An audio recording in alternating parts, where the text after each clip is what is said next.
வணக்கம் நண்பர்களே, welcome to Sindhu cooking. இன்றைக்கு குழந்தைகளுக்கான ஒரு ரெசிபி சர்க்கரை வள்ளி கிழங்கு கஞ்சி. ஒரு வயசுக்கு மேலே உள்ள குழந்தைகளுக்கு நீங்கள் இந்த கஞ்சியை தாராளமாக கொடுக்கலாம். ஒரு வயசு குழந்தையண்டா நீங்கள் இந்த சர்க்கரை வள்ளி கிழங்கை கஞ்சியோட மசிச்சு போட்டு கொடுங்கோ. நான் இன்றைக்கு ஊதா மற்றும் வெள்ளை நிறமுள்ள சர்க்கரை வள்ளி கிழங்கு எடுத்திருக்கிறேன்.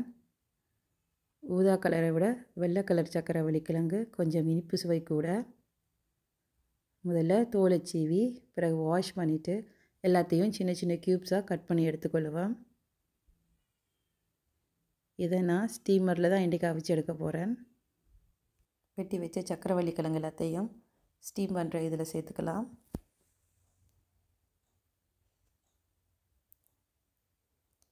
நாங்கள் ஒரு 5 நிமிஷம் இதை அவிச்சு எடுத்தால் போதும், அதுக்கு மேலே அவிய விட வேண்டாம். இப்போ மூடி போட்டு அவிச்சு எடுத்துக்கொள்ளுவேன். 5 நிமிஷம் கழித்து திறந்து பார்த்துட்டு நீங்கள் ஒரு வாட்டி செக் பண்ணிக்கொள்ளுங்க.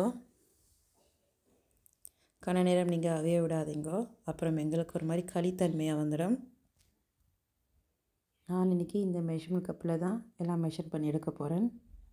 இதில் 1 கப் ஜவ்வரிசி, 3-4 ஏலக்காய், 1/2 கப் ஜாகரி, அவிச்சு வச்சதில் பாதி சர்க்கரை வள்ளி கிழங்கு தான் எடுத்திருக்கிறேன், தேவையான அளவு உப்பு மற்றும் தேங்காய் பால். முதல்ல ஜவ்வரிசியை நாங்கள் ஒரு தடவை வாஷ் பண்ணி எடுத்துக்கலாம். தூசி இருந்தால் எல்லாம் வந்துடும். பிறகு ஒரு பேனில் கழுவி வச்ச ஜவ்வரிசியை சேர்த்துக்கொள்ளுவோம். தேவையான அளவு உப்பு சேர்த்துக்கொள்ளுவோம். நான் இப்போ 1 கப் தண்ணி விட்டு தான் அவிய விட போகிறேன்.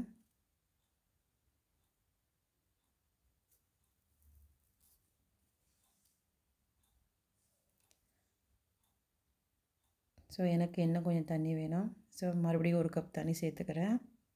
நீங்கள் ஒரேடியாகவே கணக்கு தண்ணி விட்டு அவிய விடாதீங்கோ, கொஞ்சம் கொஞ்சமாக தண்ணி விட்டு அவிய விட்டு பார்க்கலாம்.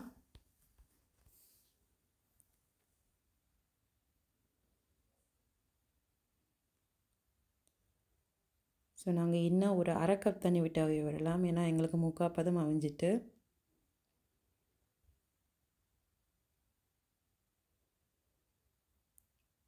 ஸோ எங்களுக்கு இந்த பதம் சரி. இப்போ நாங்கள் ஏலக்காவை சேர்த்துக்கொள்ளுவோம், ஜாகரியும் இதோடு சேர்த்துக்கொள்ளுவோம், சர்க்கரை வள்ளி கிழங்கையும் இதோடு சேர்த்துக்கொள்ளுவோம். எல்லாத்தையும் ஒரு தடவை மிக்ஸ் பண்ணி விட்டுக்கொள்ளுவோம். இப்போ நாங்கள் 1/2 கப் தேங்காய் பால் இதோடு சேர்த்துக்கொள்ளுவோம். தேங்காய் பால் சேர்த்து நீங்கள் ஒரு 2 நிமிஷம் கொதிக்க வச்சா போதும், அதுக்கு மேலே வேண்டாம்.